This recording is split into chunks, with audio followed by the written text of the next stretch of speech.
हरिओम नमस्कार दोस्तों, स्वागत है आप सभी का दी संस्कृत क्लासेज के इस वीडियो क्लास में। दोस्तों आज के इस वीडियो में हम आपके लिए लेकर आए हैं संस्कृत वर्ण विचार टेस्ट, जिसके अंतर्गत हम 20 प्रश्नों को सॉल्व करेंगे और दोस्तों आप भी हमारे साथ इन प्रश्नों को हल करें। इससे आपका मूल्यांकन हो पाएगा कि आपकी तैयारी कैसी है। और हाँ, अगर आप लोग चैनल पर नए हैं तो चैनल को सब्सक्राइब कर लीजिए और वीडियो को लाइक भी कर दीजिए। तो चलिए शुरू करते हैं। सबसे पहला क्वेश्चन है, स्पर्श वर्णानाम कति संख्या। स्पर्श वर्ण कितने हैं? ऑप्शन है 11, 18, 12, 25। इसका सही जवाब हो जाएगा 25। ठीक है। सिद्धांत कौमुदी में एक पंक्ति है, कादयो मावसानाः स्पर्शाः। का से लेकर मा पर्यंत जो वर्ण हैं उनकी स्पर्श संज्ञा होती है। तो इस प्रकार का से लेकर मा तक 25 वर्ण होते हैं, अर्थात डी वाला सही हो जाएगा 25। ठीक है। नेक्स्ट क्वेश्चन है, अंतःस्थ वर्णाः सन्ति। अंतःस्थ वर्ण कौन है? ऑप्शन है ए का, ख, ग, घ, बी पा, फा, बा, भा, मा, सी, या, रा, ला, वा और डी है स, श, हा। तो इसका सही जवाब हो जाएगा सी, अर्थात या, रा, ला, वा। क्यों? क्योंकि ये यण प्रत्याहार के अंतर्गत आते हैं और सिद्धांत कौमुदी के अनुसार यणोन्तस्थाः, यण प्रत्याहार के अंतर्गत आने वाले वर्णों की अंतःस्थ संज्ञा होती है। और जो आपका डी ऑप्शन है इसको बोलते हैं सल। सल प्रत्याहार के अंतर्गत आने वाले वर्ण जो होते हैं वो ऊष्म कहलाते हैं। सल ऊष्माणः, अर्थात सा, श और हा को ऊष्म कहते हैं। और ऊपर के जो आपके ऑप्शन ए और बी हैं इनको हम पहले ही जान चुके हैं, कादयो मावसानाः स्पर्शाः। आगे चलेंगे तीसरे क्वेश्चन की तरफ और हमारा तीसरा क्वेश्चन है, ह्रस्व स्वराः कति भवन्ति। ह्रस्व स्वर कितने होते हैं? ऑप्शन है 5, 6, 7, 8। सही जवाब है 5। ठीक है। आ, ई, उ, री, रे, ये 5 ह्रस्व स्वर हैं, इसलिए ए सही हो जाएगा। इसी क्रम में हमारा अगला इंपॉर्टेंट क्वेश्चन है, दंत वर्णाः के।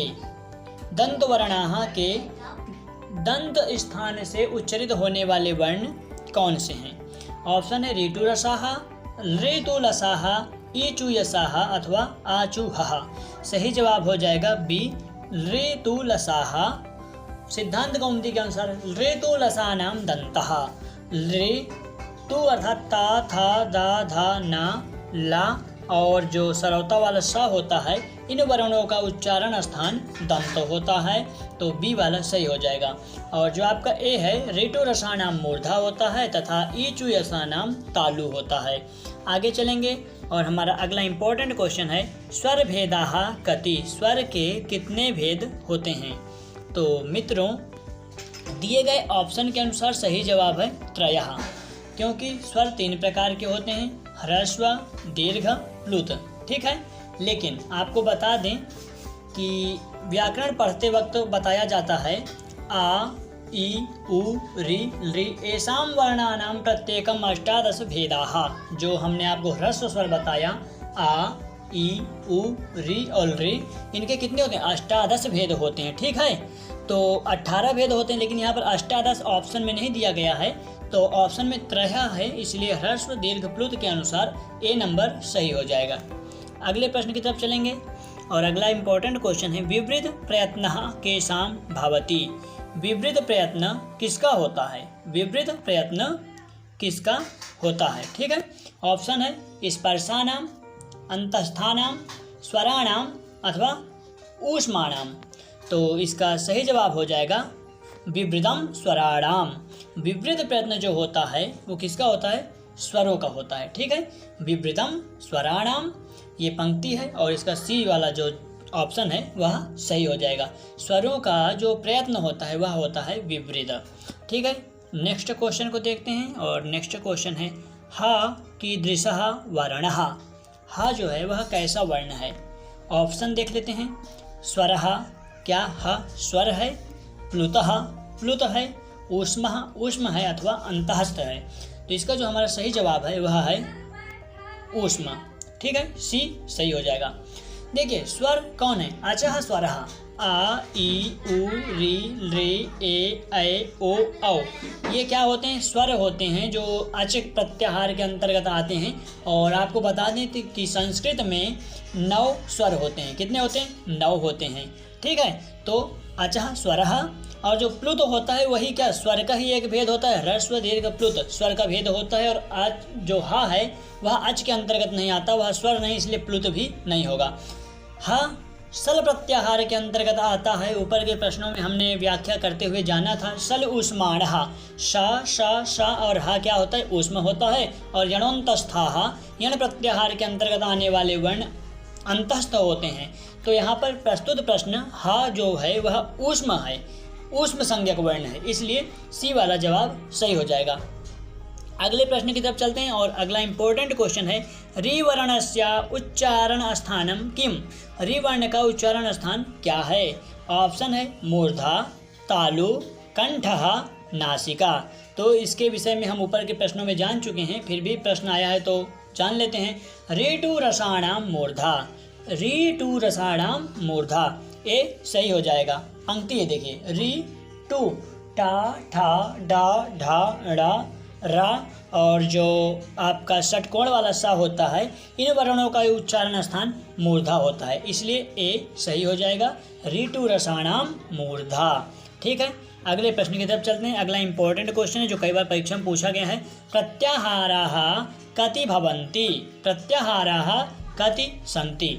तो देखिए प्रत्याहार जो होते हैं वो होते हैं 42 प्रत्याहार होते हैं। ठीक है, लेकिन यहाँ पर आपको बता दें कि कुछ लोग रा प्रत्याहार को भी लेते हैं और व्याकरण में रा प्रत्याहार का प्रयोग भी होता है, तो रा प्रत्याहार भी माना जाता है, इसलिए 43 प्रत्याहार हो जाते हैं। इसके पीछे बहुत बड़ा शास्त्रार्थ है, तो आपको यहाँ पर बता देते हैं कि अगर आयोग में ये प्रश्न पूछा जाता है तो आयोग 42 ही स्वीकार करता है, इसलिए ए वाला सही हो जाएगा। अगले प्रश्न की तरफ चलते हैं। हमारा अगला क्वेश्चन है स्वरितः किम उच्यते, स्वरितः किम उच्यते।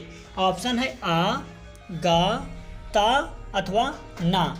स्वरित किसे कहते हैं? तो दिए गए ऑप्शन में जो सही जवाब है वह है आ। ठीक है, क्योंकि देखिए जो हमारे प्रयत्न होते हैं वो 5 प्रकार के होते हैं। विवृतम स्वराणाम, स्वरों का प्रयत्न जो होता है वो विवृत होता है, लेकिन जब वो प्रक्रिया दशा में होते हैं तो क्या होता है? विवृत होता है। अन्यथा अ नाम का एक सूत्र है जो आकर उनको समृद्ध कर देता है। ठीक है, तो यहाँ पर सही जवाब हो जाएगा आपका ए। और इसी क्रम में हमारा अगला इंपॉर्टेंट क्वेश्चन है कंठः उच्चारणम स्थानम अस्ति। कंठ उच्चारण स्थान है किसका? कंठ किसका उच्चारण स्थान है? ऑप्शन है पकारस्य, विसर्गस्य, चकारस्य, टकारस्य। कंठ किसका उच्चारण स्थान है? पा का है, विसर्ग का है, चा का है, टा का है। तो दिए गए ऑप्शन में सही जवाब आपको पता चले गया होगा, क्योंकि हम कई बार बोल चुके हैं। अकुह विसर्जनीय नाम कंठः, और विसर्जनीय, विसर्जनीय अर्थात विसर्ग पर्यायवाची शब्द हैं। आ, का, खा, गा, घा, गा, और विसर्ग तथा हकार का उच्चारण स्थान क्या है? कंठ है। ठीक है, कंठ है, इसलिए यहाँ पर हमारा सी, क्षम्यताम, बी सही हो जाएगा। ठीक है, बी जो है वह सही हो जाएगा, क्योंकि अकुह विसर्जनीय नाम कंठः। आगे चलेंगे। अगला इंपॉर्टेंट क्वेश्चन है का खा किम उच्यते। का और खा को क्या खाते हैं? तो खाते तो बहुत कुछ हैं, लेकिन यहाँ पर दिए गए ऑप्शन में जो सही जवाब है वह है महाप्राण। ठीक है, डी वाला। अब देखिए कुछ लोग, अब यहाँ पर आप लोग को एक शंका हो रही होगी कि भैया जो महाप्राण होता है वो तो हम पढ़े थे वर्गाणाम प्रथम तृतीय पंचमा यणश्चाल्व प्राणाः, और वर्गाणाम द्वितीय चतुर्थौ क्या होता है? महाप्राण होता है। वर्गाणाम द्वितीय चतुर्थ षोलश्च महाप्राणाः। और का तो देखिए महाप्राण है, लेकिन खा महाप्राण नहीं है। लेकिन यहाँ पर आप लोग ध्यान दीजिए, यहाँ पर ये जो का खा के पहले एक बिंदु है, इन का खा की हम बात कर रहे हैं। जो आपके शुद्ध का खा है उनकी बात नहीं हो रही। जब प्रश्न आता है भाषा विज्ञान के अंतर्गत तो ऐसा वाला का और खा आता है जिसके पहले एक छोटा सा फारसी वाला बिंदु होता है। ये का और खा महाप्राण के अंतर्गत आ जाते हैं। ठीक है, का खा कखाभ्याम ऐसा पढ़ा जाता है। तो यहाँ पर डी आपका सही ऑप्शन हो जाएगा। आगे चलेंगे और अगला इंपॉर्टेंट क्वेश्चन है रे वर्णस्य उच्चारण स्थानम किम। रे वर्ण का उच्चारण स्थान कौन है? आप लोग जानते हैं, फटाफट कमेंट करके बताइए, क्योंकि हम पहले पढ़ चुके हैं। ऋतुलसानाम मूर्धा, ठीक है, ऋतुलसानाम मूर्धा, ठीक है, ऋतुलसानाम क्षम्यताम, ऋतुलसानाम दंतः, ठीक है, ये मूर्धा नहीं होगा, ऋतुलसानाम दंताः, ऋतुरसाणाम मूर्धः, ऋतुलसानाम दंताः। ये जो रे है, ता, था, दा, धा, ना, इन और सरौता वाला सा, इन वर्णों का उच्चारण स्थान दंत होता है, और री, टा, ठा, डा, ढा, डा, इन वर्णों का उच्चारण स्थान मूर्धा होता है। तो बाय मिस्टेक हमने पहले मूर्धा बता दिया था, क्षम्यताम। ऋतुलसानाम दंताः, डी वाला सही हो जाएगा। आगे चलेंगे। अगला प्रश्न देखिए, बहुत सिंपल लेकिन कई बार पूछा गया, इसलिए यहाँ पर रखा गया है। माहेश्वर सूत्राणि कति, माहेश्वर सूत्र कितने होते हैं? ठीक है, जवाब है 14। अब प्रश्न यह उठता है कि माहेश्वर सूत्र होते क्या हैं? जवाब है माहेश्वराद आगतानि माहेश्वराणि, माहेश्वर के द्वारा वर स्वरूप भगवान पाणिनि को प्राप्त हुए जो 14 सूत्र हैं उनको माहेश्वर सूत्र कहते हैं। ये 14 हैं और इनको संस्कृत का ककाहरा भी बोलते हैं। ये कौन कौन से हैं? अयुण, ऋलृक, एवोंग, अयौच, हयवरट, लड़, यमगणनम, झबई, गढ़दस, जब गढ़दस, खप छठत चढ़तव, कपय सससर हल। ये कितने हैं? 14 हैं। बी सही हो जाएगा। फटाफट चलेंगे अगले प्रश्न की तरफ। वीडियो बहुत ज़्यादा लॉन्ग हो रहा है। और 15 नंबर का क्वेश्चन है, स्पर्श व्यंजनम अस्ति, स्पर्श संज्ञक व्यंजन है कौन? तो हम लोग तो पहले ही पढ़ चुके हैं, कादियो मावसाना है स्पर्शः, का से लेकर माँ पर्यंत जो भी वर्ण आएंगे वो स्पर्श होंगे। और दिए गए ऑप्शन में का से लेकर माँ पर्यंत के अंतर्गत आने वाला वर्ण सिर्फ है हमारा बी अर्थात का। रा नहीं आएगा, क्यों? क्योंकि वो यण प्रत्याहार के अंतर्गत आता है, यणोन्तस्थाः। हा नहीं आएगा, क्यों? क्योंकि ये सल प्रत्याहार के अंतर्गत आता है और सल ऊष्माणाम। और री तो भैया आप लोग जानते हैं कि अच के अंतर्गत आता है, अचः स्वरः, तो इसका बी वाला सही हो जाएगा। देखिए पूरा व्याख्या करते हुए चल रहे हैं, चारों ऑप्शन हम आपको बता रहे हैं, ठीक है। नेक्स्ट क्वेश्चन है, उपधमानीय कथ्यते, तो आपको बता देते हैं कि ये जो उपु पद्मानीय नाम, यहाँ पर पा और फा के पहले जो अर्ध फारसी वाला विसर्ग होता है, जब ये आ जाता है तो इसको उपधमानीय कहते हैं। और इसको ध्यान दीजिएगा, पा और फा के पहले एक विशेष प्रकार का जो चिन्ह होता है, तो यहाँ पर बी वाला सही हो जाएगा। इसी क्रम में हमारा अगला क्वेश्चन है 17 नंबर का, दीर्घ स्वरः, दीर्घ स्वर कौन सा है? दीर्घ स्वर कौन सा है? ऑप्शन है आपका ए, बी, आ, ठीक है, ए में ए है, ठीक है, ए में कौन है? ए है, बी आ, सी ई और डी ऊ। सही जवाब हो जाएगा आपका ए अर्थात ए ही। ए जो होता है वो क्या होता है? दीर्घ स्वर होता है। और आ, ई, ऊ, री, री, ये 5 ह्रस्व स्वर होते हैं, इसके बारे में हम पहले ही पढ़ चुके हैं, तो इसका 1 नंबर सही हो जाएगा। हमारा अगला इंपॉर्टेंट क्वेश्चन है, समृतः अस्ति, समृत कौन है? जवाब है आपके सामने आ समृत होता है। विवृतम स्वराणाम, लेकिन प्रक्रिया दशायाम, प्रक्रिया दशा में स्वर विवृत होते हैं, लेकिन जब प्रक्रिया दशा में नहीं होते हैं तो आ नाम का एक सूत्र आकर उसे आ को समृद्ध कर देता है। तो इसका जवाब हो जाएगा बी। बहुत इंपॉर्टेंट क्वेश्चन है और टीजीटी, पीजीटी इत्यादि में ये कई बार पूछा गया है, ठीक है।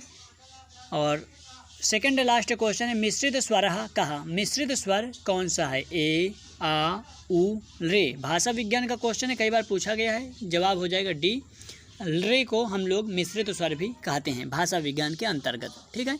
और वीडियो का लास्ट प्रश्न है, कोपि मूर्धन्य वर्णः, इनमें से दिए गए ऑप्शन में मूर्धन्य वर्ण कौन है? तो इसका जवाब हो जाएगा ऋटुरसाणाम मूर्धा। ये वाला सा क्या होता है? मूर्धन्य होता है। और सरौते वाला सा जो होता है वो दंती होता है। शरीफा वाला सा जो होता है वो तालव्य सकार होता है, ठीक है। तो ये थे 20 क्वेश्चन और उम्मीद करते हैं वीडियो आपको पसंद आया होगा। वीडियो पसंद आए तो वीडियो को लाइक कीजिए और चैनल को सब्सक्राइब कीजिए। आप कितने प्रश्नों को उत्तर दे पाए कमेंट में ज़रूर बताना। और हाँ, अगर आपको कोई शंका, कोई प्रश्न है तो भी आप कर सकते हैं। तो मिलते हैं अगले वीडियो में, तब तक के लिए नमस्कार, टेक केयर, जय हिंद।